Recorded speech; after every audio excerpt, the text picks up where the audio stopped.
Alors, je termine cette émission par l'essayiste Malika Sorel. Vous voyez qui est Malika Sorel, qui a écrit... Moi, je connaissais pas son existence jusqu'à récemment. Sur pas mal de choses, et notamment sur la place de l'immigration en France. Elle est numéro 2, maintenant c'est officiel, de les listes RN pour les européennes.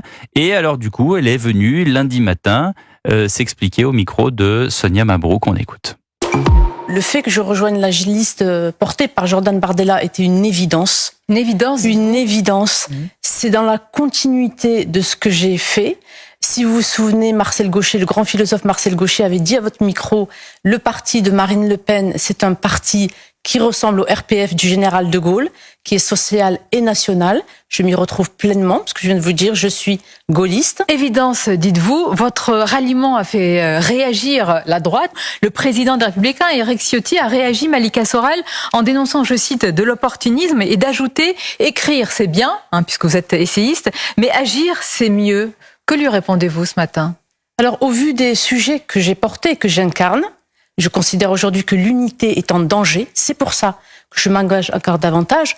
Mais je suis très étonnée qu'Éric Ciotti n'ait pas vu à quel point j'ai déjà agi.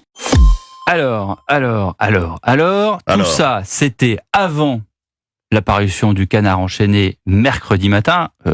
Nous, dans les rédactions, on l'a le mardi dans l'après-midi. Dans le Canard enchaîné, où effectivement Malika Sorel aurait envoyé, et quand je dis envoyé, elle aurait inondé le président de la République de différents SMS, commençant par « Je suis ingénieur Polytechnique LG, major de promo MBA Sciences Po Paris, donc un exemple potentiel pour des millions de familles, non ?» Ou encore « Bonsoir Monsieur le Président, pour être ministre de l'Éducation nationale, la moindre des choses est d'avoir mis ses propres enfants à l'école publique, etc. etc. » Si vous peinez tant pour le casting, ça c'est un des derniers SMS qui est révélé par le Canard, sachez que j'ai co-dirigé le groupe Éducation Recherche des anciens de Sciences Po Paris. Emmanuel Macron aurait dit à quelques-uns de ses collaborateurs, cette dame que je ne connais pas a fait acte de candidature pour le gouvernement et elle vient de toper pour être numéro 2 de Monsieur Bardella. Voilà. Ça va en dit long.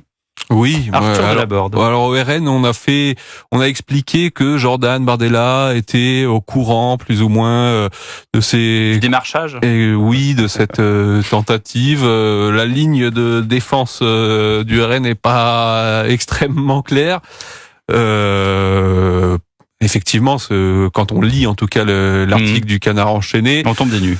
Oui, et on se rend compte qu'elle a bien tenté quand même d'avoir une certaine proximité avec le président. C'est pas finalement si étonnant que ça. Non, mais c'est un exemple de plus d'opportunisme politique oui. Et de gens qui veulent absolument être reconnus, connus et voilà, être exposés. Bon cette dame va peut-être être exaucée. En 2 mots.